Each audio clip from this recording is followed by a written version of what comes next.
Assalamualaikum warahmatullahi wabarakatuh. Counseling with Poppy, pembahasan yang hari ini khusus untuk para ibu-ibu yang kekepoan tingkat dewa serta kreativitasnya luar biasa. Kenapa? Karena Anda semua sudah pasti nonton The World of Merit kan, yang drama Korea itu sudah habis banyak ya kan. Kemudian saking emosinya ya, saking keselnya, saya ngerti dan saya paham banget deh gimana rasanya kalau ada suami kemudian diganggu sama pelakor. Pasti kesal banget kan, walaupun itu film. Rasanya mendidih perasaan, lagi juga itu film ya. Dan bisa-bisanya dong ibu-ibu luar biasa dengan kecanggihan tangan jari jemari ya kan, langsung semuanya nge-DM-in artisnya, dan mereka tidak paham pembahasan yang kamu ungkapkan. Kadang-kadang saya suka bingung sama perasaan-perasaan ibu-ibu yang luar biasa ya. Maka kita masuk nih 2 part khusus buat ibu-ibu, pembahasannya mengenai perselingkuhan part 1, dan nanti aku akan buat part 2 ya. Berikut solusinya kalau udah ke-gap, gimana caranya mengatasi perselingkuhan supaya nggak balik umat lagi berselingkuh para suami. Jadi ibu-ibu nonton dan wajib share ke semua ibu-ibu lainnya supaya nggak kejadian lagi dan tidak ada pelakor lagi. Oke? Like, subscribe, and share. Aduh, sabar, saya ikutan emosi. Udah belum? Udah? Masih. Kita masuk pembahasannya. Kenapa sih suami berselingkuh? Penasaran kan? Tunggu jawabannya.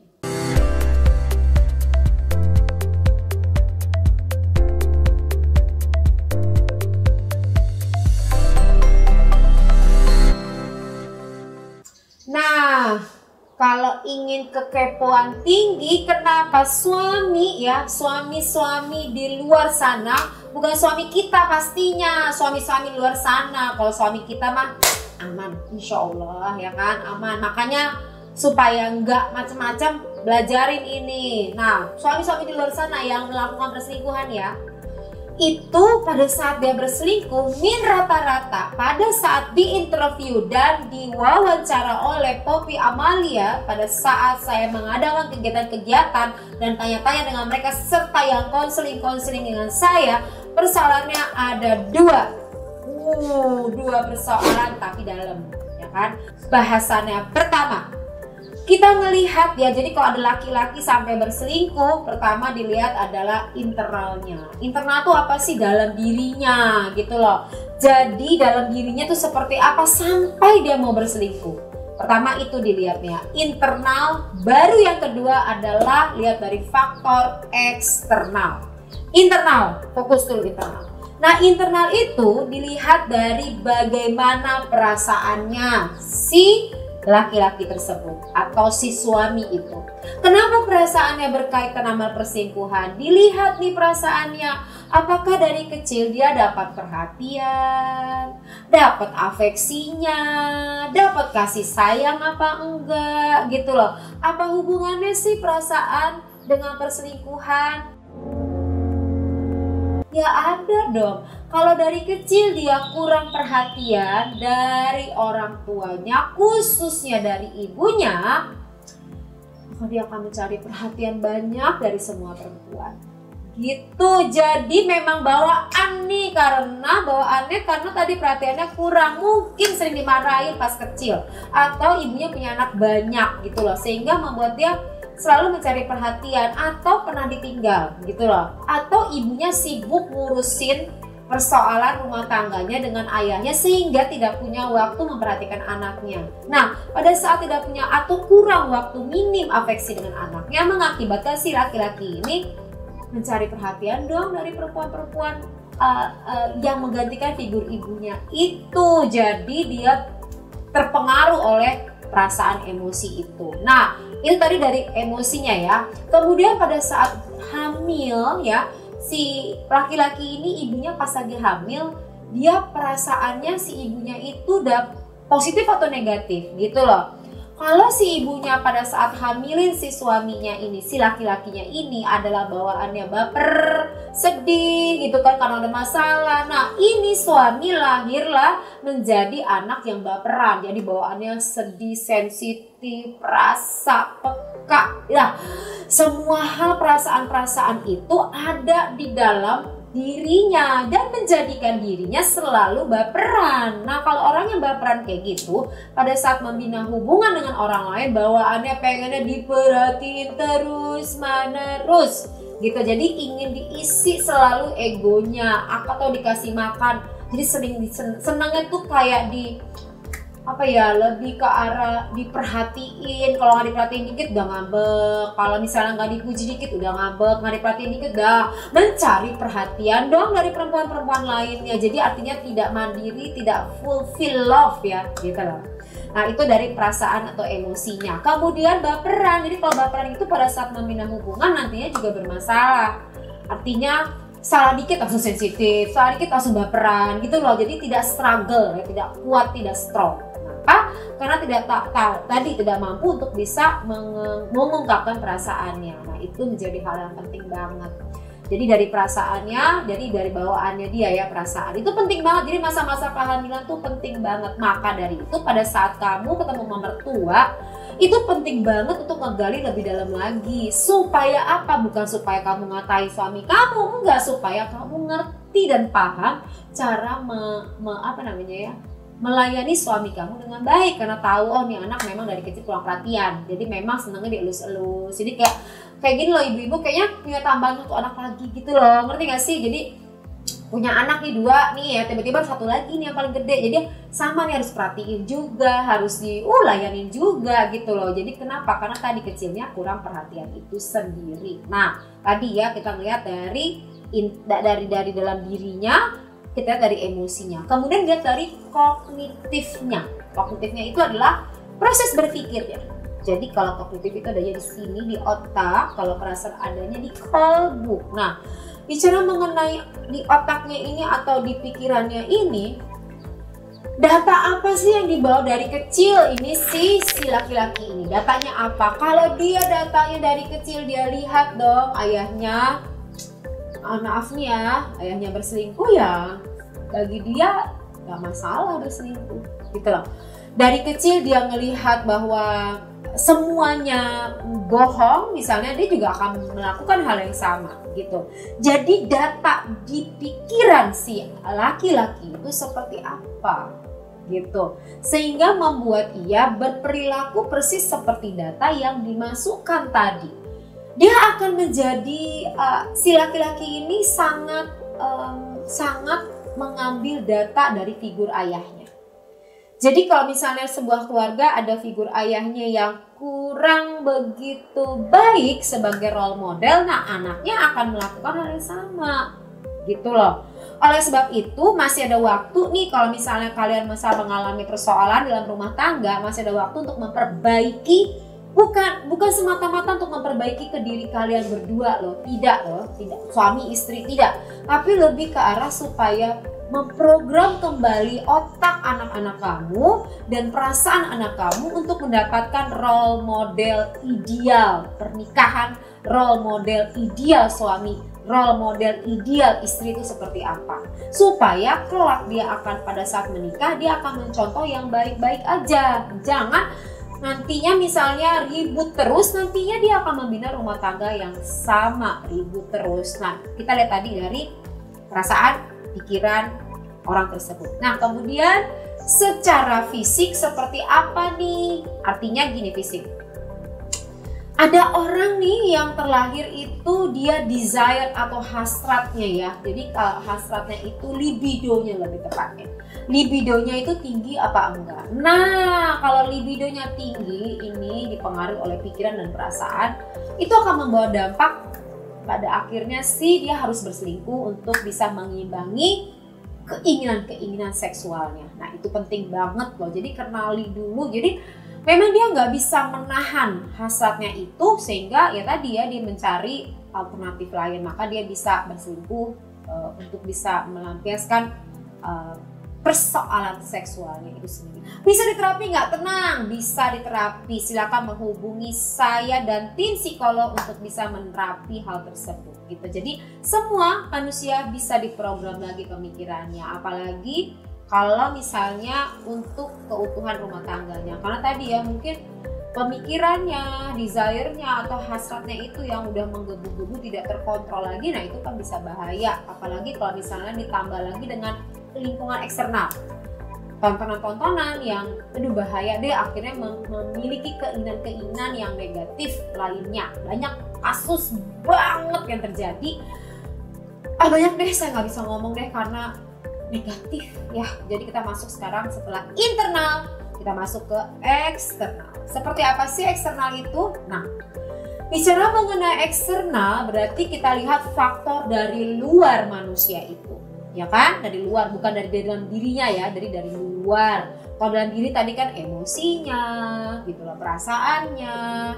Emosi atau perasaan sama, kemudian pemikirannya. Nah, kalau sekarang dari luar itu dilihat dari faktor pertama, bagaimana pendidikannya, gitu loh. Jadi ini anak luar ya, berarti sekolahnya, gitu loh. Sekolahannya seperti apa sih? Artinya didikan-didikan yang diterima seperti apa? Kenapa? Kalau anaknya banyak stimulasi, banyak rangsangan sehingga membuat dia menjadi cerdas. Lingkungan sekolahnya mendidik dia mungkin banyak membaca, pengetahuannya luas. Nah, orang-orang yang cerdas ya, artinya terlahir selain dia pinter, jadi bawaannya dia memang IQ-nya tinggi, ditambah lagi lingkungan yang menstimulasi dia untuk menjadi orang yang cerdas, suka baca, suka diskusi, ilmu pengetahuannya luas dan lain-lain.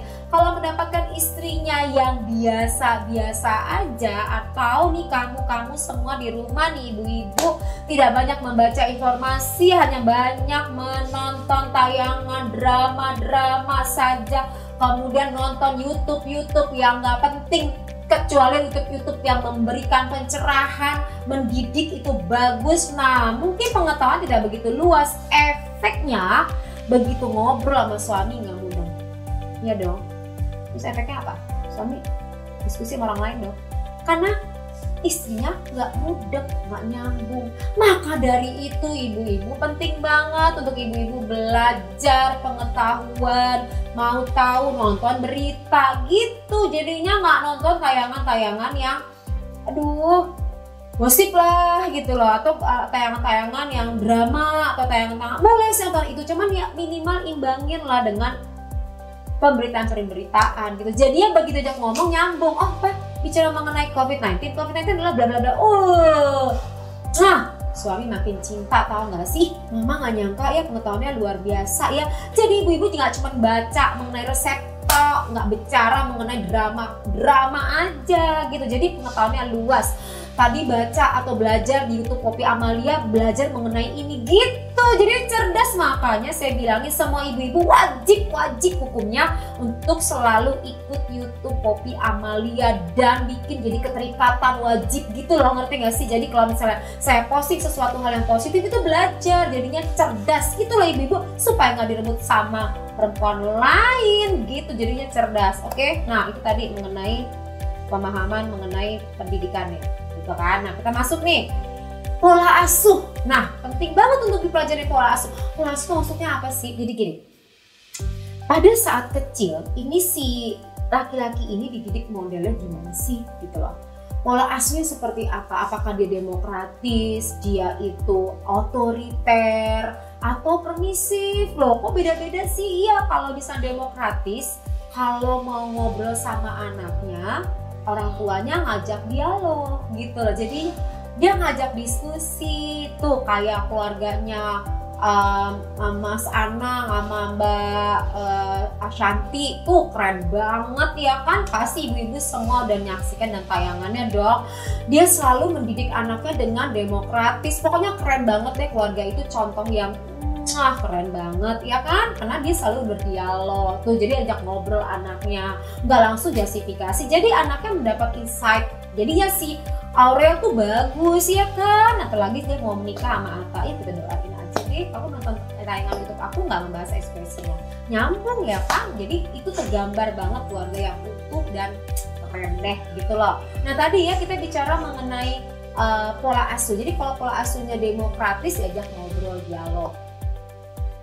Oke, tadi kita kan ngebahas mengenai pola asuhnya seperti apa. Kalau demokratis diajak dialog, diajak diskusi. Nah sekarang kalau pola asuhnya otoriter, gini loh otoriter. Mama pokoknya nggak mau tahu ya, besok harus begini. Papa nggak mau tahu, pokoknya besok harus gini. Gitu. Terus anaknya efeknya apa dong? Ya udah. Terus dia akhirnya nggak punya prinsip dalam hidupnya karena tidak tahu sikapnya maunya seperti apa. Itu loh. Jadi otoriter itu satu suara, satu komando, tidak boleh bicara, tidak boleh nego. Kalau di rumah itu biasanya yang satu komando itu suami, ibu-ibu atau ibu-ibu sih. Saya yakin dari ekspresi wajahnya pasti ibu-ibu yang ngatur anak-anak semuanya. Ya jangan kayak gitu ya, jangan apa sih namanya, jangan modelnya nggak demokratis, terus mau otoriter. Kasihan tahu si anak itu tidak bisa berpikir karena semuanya mama, dikit-dikit mama, dikit-dikit bunda, dikit-dikit ibu, dikit-dikit semuanya. Dia nggak bisa berpikir kreatif, nggak tahu mau ngambil keputusan apa karena semua selalu diatur. Sabar.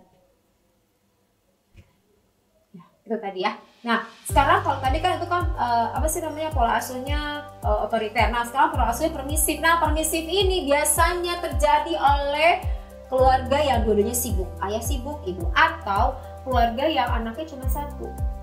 Ngerti nggak sih? Anaknya cuma satu sehingga ya udah deh anaknya mau apa aja dikasih gitu loh. Kenapa? Karena ngecewain, takut banyak ketakutan. Jadi sehingga membuat si anak ini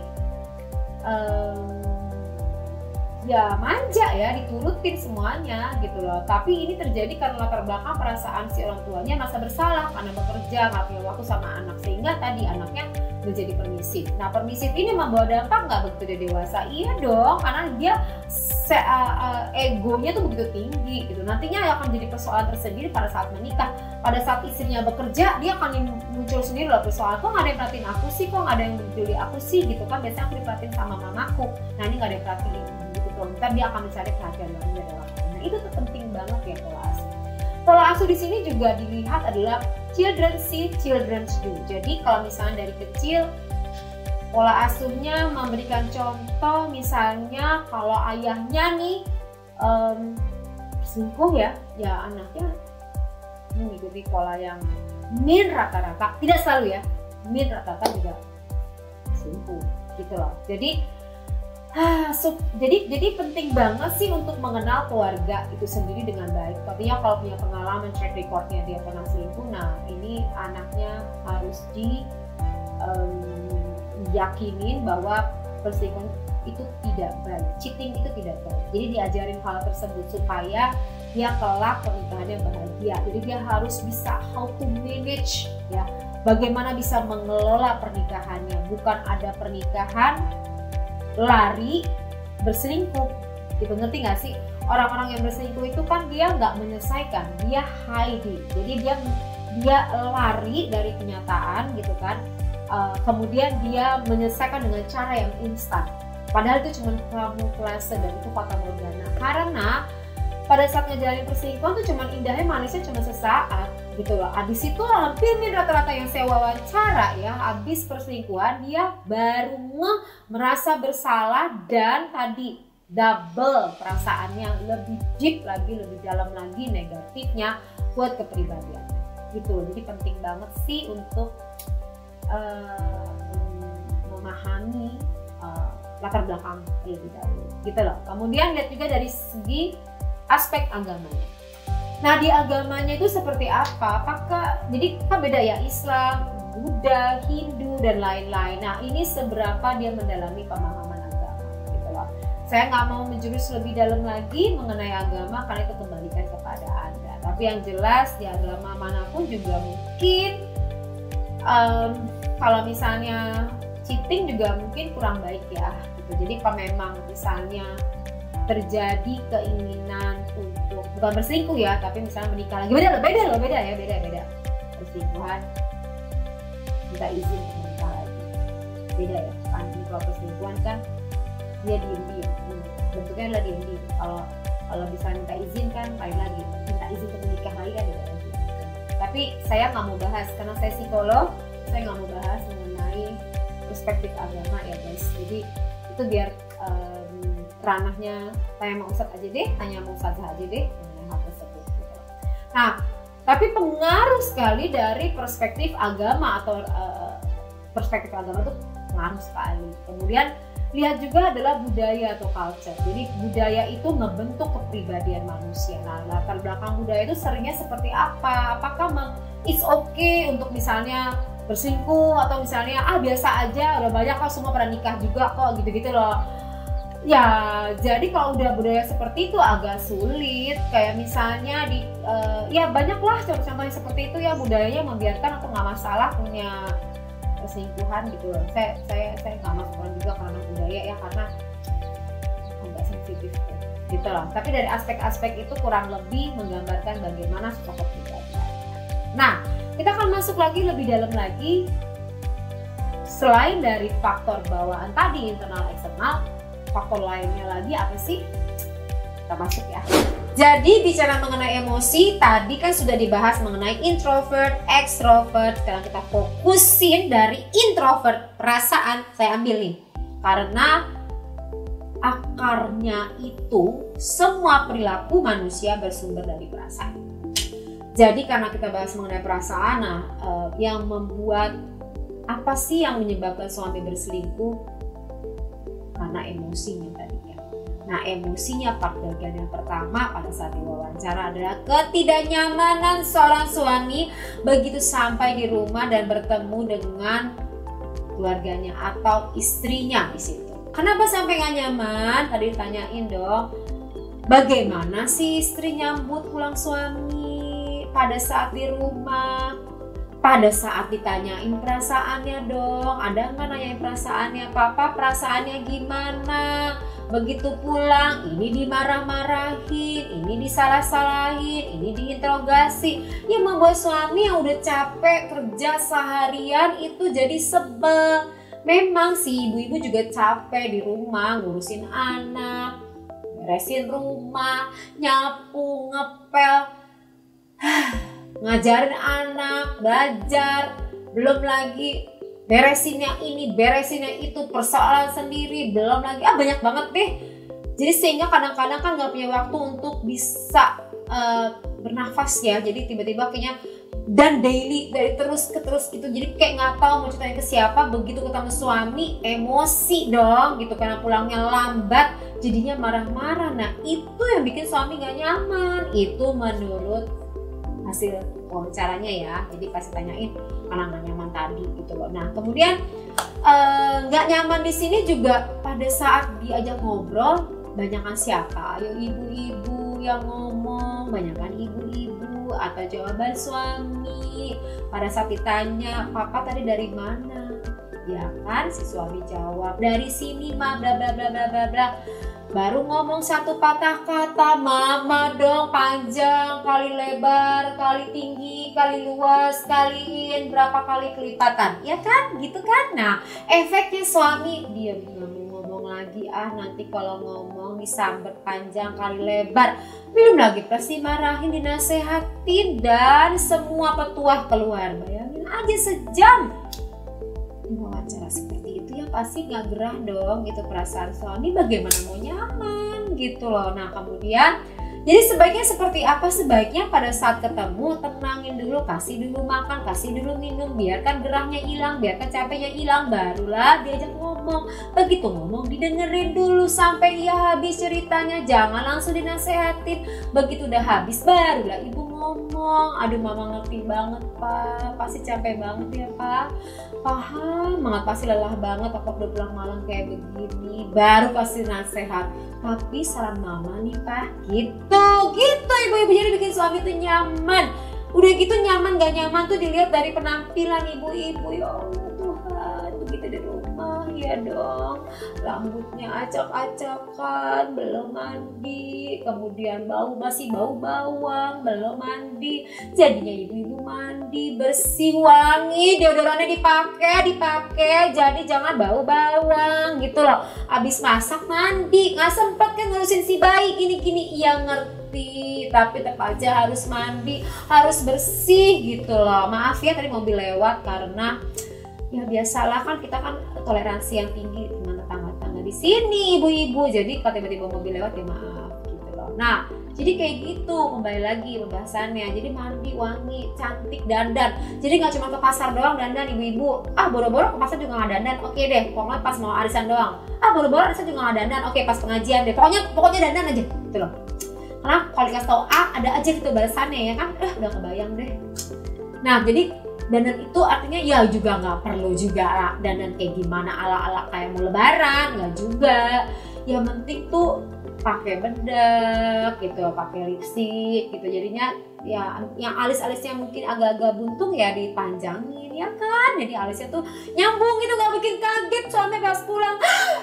Mama alisnya hilang gitu. Jadi lihatnya ih cantik, ih seneng gitu. Nah itu penting banget ya. Oke, jadi bikin nyaman, bikin wangi, bikin bener-bener keadaan suasana yang menyenangkan. Pas makan juga makanannya rapi, mejanya bersih, walaupun makanan cuma sederhana tapi bersih, ditata rapi gitu loh. Jadi semuanya sempurna gitu. Oke ya, tadi pertama adalah kenyamanan. Jadi ibu-ibu bisa memperbaiki kenyamanannya begitu sambut suami jauh lebih baik. Kenyamanan juga pada saat di rumah ngobrol itu juga bikin nyaman suaminya. Tidak dengan intonasi yang tinggi tapi intonasinya yang ya sayang gitu loh, bikin nyaman, panggilnya sayang lagi, ayang beb gitu loh, kayak pacaran aja. Gimana caranya? Aduh nggak sempet deh kayak anaknya banyak. Oke, tetap aja manggil minimal manggil sapaannya deh, sapaan yang lucu kan, jadinya tetap mesra. Dan semarah-marahnya juga tetap manggil manggilan sayangnya. Jadi walaupun marah tetap manggil dan jangan bilangin dasar lu ya, nggak ada kayak gitu. Nggak boleh ngomong gue lu, dasar kamu ya, nggak ada kayak gitu. Semarah-marah tetap manggil bunda gitu, tetap manggil ayah, tetap gitu. Jadi tetap semuanya dalam koridor yang indah walaupun emosi, dan emosinya juga tidak dilumpahkan di hadapan anak-anak. Oke? Kedua ngobrol gitu. Tapi tadi ibu-ibu sebelum marah karena emosinya penuh, direlaksasi. Segera ikutin YouTube aku untuk melepaskan semua benang pikiran, kesalahan, kebencian, sehingga begitu ketemu suami sembuh. Oke, bisa ya? Berikutnya. Yang kedua, katanya sih nggak didengar informasinya. Nggak didengar tuh tadi aku udah jelasin kan ya, ngoceh sendiri jadi nggak denger suami ngomong. Jadi suami. Yang kedua, katanya sih nggak didengar informasinya. Nggak didengar tuh tadi aku udah jelasin kan ya, ngoceh sendiri jadi nggak denger suami ngomong. Jadi suami tuh pengen didengar. Jadi pada saat yang ngomong kan, nanti kalau udah ada waktunya baru kita kasih masukan. Tuh jadinya dibikin strategi gitu loh komunikasinya. Jadi kita ngedenger tapi jangan dibantah gitu. Dia nggak suka banget dibantah, dengerinnya dulu gitu loh. Dan itu baru kasih masukan. Udah agak tenang nih baru kasih masukan. Sayang tadi sebenarnya mama mau ngomongnya begini loh gitu loh. Ayang beb tadi sebenarnya maksudnya kayak begini loh ayang beb gitu. Lagi tenang. Tuh pasti juara deh. Semua masukan dari istri pasti didengar. Nggak mungkin enggak, garansi sama saya. Bayangin aja tiap tidur malam nutup mata buka mata dia lihat muka istrinya. Itu ucapan kita nih, aduh masuk ke bawah sadarnya beneran.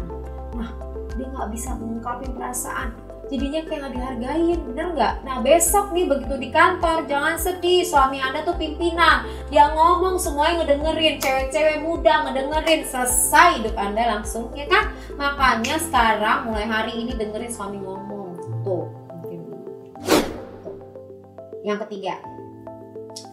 Yang ketiga, dia biasanya punya tumpukan masalah ya. Jadi karena emosinya dirasakan, dipendem, tidak tahu mau ceritain ke siapa kan, mau cerita sama bini agak rada-rada takut. Bagaimana mau curhat ya, baru ngomong sepatah udah langsung penuh panjang kali lebar gitu. Ntar kalau misalnya suami yang ngomong dikit langsung nangis.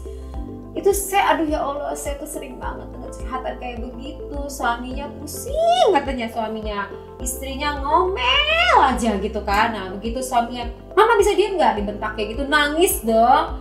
Konselingnya sama aku lagi, jangan salah, istrinya konseling sama aku. Terus konseling, aku tadi bentak gini. Pas aku tanya ternyata kayak gimana sih? Iya gimana, aku seharian dimarahin, gak kira saya suruh diem. Jadi kayaknya saya galak tuh istrinya langsung, dia ke suami aku bentak aku. Padahal dia karena tadi si istrinya harus diem.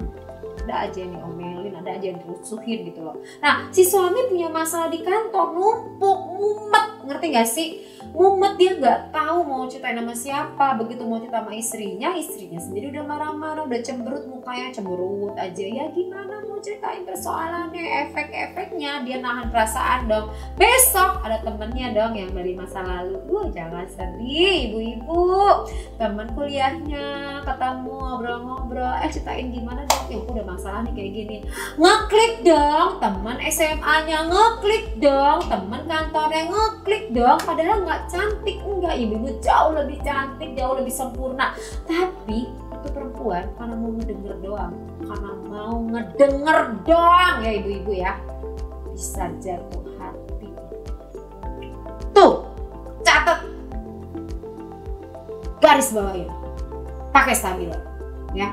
Jadi jangan salahin suami dulu kalau tadi cerewet. Berikut ya. Yang keempat adalah perasaan hampa. Perasaan hampa itu perasaan kosong. Ya. Jadi gini, kalau misalnya laki-laki itu perasaannya kosong, karena nggak ada yang isi, nggak ada yang menyiram gitu, nggak ada yang memberikan kasih sayang itu. Jadi perasaannya kayak yang kosong gitu. Ya jadi mungkin istri karena sibuk dengan ngurusin anak keseharian, nah si suami juga kerja, jadi kayak rutinitas sehari-hari itu ya, jadi kayak nggak ada saling ngisi lagi, saling nyiram. Cinta itu kan perasaan, jadi perlu disiram, dipupuk untuk selalu ada cinta dan kasih sayang itu. Nah kalau misalnya sampai kosong, udah dari kecilnya dia tidak dapat dipenuhi fulfill love-nya, begitu menikah nggak dapetin, maka itulah alasannya kenapa dia akhirnya mencari orang lain, karena kosong ya. Kosong tuh kayak nggak tahu, nggak kayak nggak ada perhatian, nggak ada kasih sayang gitu loh. Nah itu tuh membuat dia menarik perhatian dari orang lain. Nah itu dia penting banget ya. Yang kelima adalah rutinitas terus-menerus yang membosankan. Nah gini loh, jadi karena saban hari begitu lagi pulang kerja lewat jalan yang sama, begitu masuk pintu di rumah dicemperutin, duduk itu makan sendiri, dah di besok itu lagi tidur, dah kalau misalnya mau di tempat tidur nanti ribut lagi gitu loh. Pokoknya ada aja yang membuat akhirnya rutinitas dan membosankan. Nah namanya manusia, kita aja nih ya, kalau misalnya ibu-ibu udah di lockdown lama nih, PSBB nih kelamaan nih, bosen nggak? Bosen kan, rasanya pengen keluar, rasanya pengen menjerit, lama banget sih nih gitu kan, seperti itu kan perasaannya. Nah seperti itu juga menjalani hari-hari daily tanpa adanya sesuatu yang kreatif. Jadi karena bosan dan jiwa petualangan sebagai seorang laki-laki yang meninggi, ya kan, efeknya apa? Mencari petualangan tempat lain. Itu kenapa ibu-ibu tuh harus berpikir kreatif pada saat melayani suami. Oh tidak, ya seperti itulah kurang lebih ya. Kita nggak bahas intimnya, kita nggak bahas mengenai intimnya. Nanti saya bilang pakar seks lagi. Jadi ngerti kan maksud saya ya. Nanti mungkin kalau ada waktu mungkin kita akan ngebahas kreatif, tapi nggak mau udah itu aja. Pokoknya gitu deh, cari informasi sendiri. Intinya adalah berpikir kreatif, suasananya dirubah. Cara merubahnya apa? Ya tatanan kamarnya, musiknya, itu penting loh. Tapi kan saya punya bayi, itu bayi saya bangun ya, di set up ya Bu, diupayakan, distimulasi. Ini seperti itulah, pikir-pikir kreatif lah seperti apa. Kasih bunga-bunga kek misalnya, atau wangi-wangi khusus, atau apalah gitu loh. Jadi ya supaya dia nggak berfantasi aneh-aneh dengan orang lain. Tuh ya, jadi penting banget buat ibu-ibu untuk kreatif tempat tidur. Oh, juga. Yang keenam, adanya ketidakpercayaan. Nah, ini penting banget. Ibu-ibu suami nggak dipercaya dong. Jadi kalau misalkan pergi kemana-mana, ditelepon setiap 5 menit sekali. Apa di mana? Sama siapa? Kayaknya lebay dari sekali ya. Itu berapa menit sekali sih? Jam sekali ya? Oke. Papa di mana sama siapa? Papa di mana sama siapa? Papa di mana? Mendingan rekam aja deh, set direkam. Di papa di mana sama siapa? Jawabannya tahu. Udah gitu, tapi nggak percayanya dong apa yang dilakukan sama ibu-ibu semuanya minta video call. Cucok deh. Lagi meeting video call. Gimana Bu? Itu kan dia malu ya. Kan ada anak buahnya, ada bosnya. Terus harus video call, dia ketawain lah dia jadinya nggak dihargain gitu loh, karena merasa tidak dihargain, tidak dipercaya, jadinya efeknya kok saya nggak dipercaya ya, saya nggak macam-macam dibilangin macam-macam, ya udah mendingan saya macam-macam aja tuh. Yang ketujuh, ini menyambung yang tadi sih, yang kaitannya sama kebosanan ya, tidak terpuaskan secara seksual ibu-ibu. Gimana caranya ibu bisa melayani dengan baik suami? Iya, saya ngerti capek. Saya lagi mikir solusinya apa ya? Ini ibu-ibu harus olahraga deh. Menurut saya sih, emang sih ngepel olahraga, saya ngerti banget. Ya sih, bersih-bersih rumah atau olahraga. Olahraga yang lebih stretching, mungkin yoga. Ya nggak usah pergi juga, aku tahu juga ada anak, mungkin dia lihat YouTube lah, atau ya ada olahraga exercise setiap hari, itu akan menambahkan stamina ibu-ibu sehingga ibu-ibu bisa semangat gitu loh. Karena suami itu dia mungkin karena bekerja, jadi pas pulang itu butuh relax. Nah itu tugasnya ibu. Ya benar, ini saya ngomong kok melawan, cobain nggak maluin, nggak gitu, nggak malu. Memang ini part bagiannya yang harus diungkap gitu loh. Jadi jangan nanti komplain, ini part bagiannya harus diketahui supaya nggak kejadian yang aneh-aneh. Makanya minimal olahraga bersama gitu loh. Ya, benci ya, bisa kan? Udah, oke. Yang selanjutnya adalah, ini yang terakhir nih, komunikasi diperbaiki. Komunikasi itu seperti apa sih? Ya ngobrol dong, komunikasi diperbaiki. Karena semua persoalan itu ada selain dari perasaan tadi dan di komunikasi. Jadi diungkapin, ibu maunya apa? Bunda maunya apa? Ayah maunya apa? Misalnya, aku tuh nggak pernah deh suamiku ngasih bunga. Ya udah kasih tahu supaya dikasih bunga, ngomong. Ayah aku minta dibeliin bunga dong, ngomong. Malu kayak segala sendiri. Memang harus kasih tahu. Mungkin dia memang nggak tahu.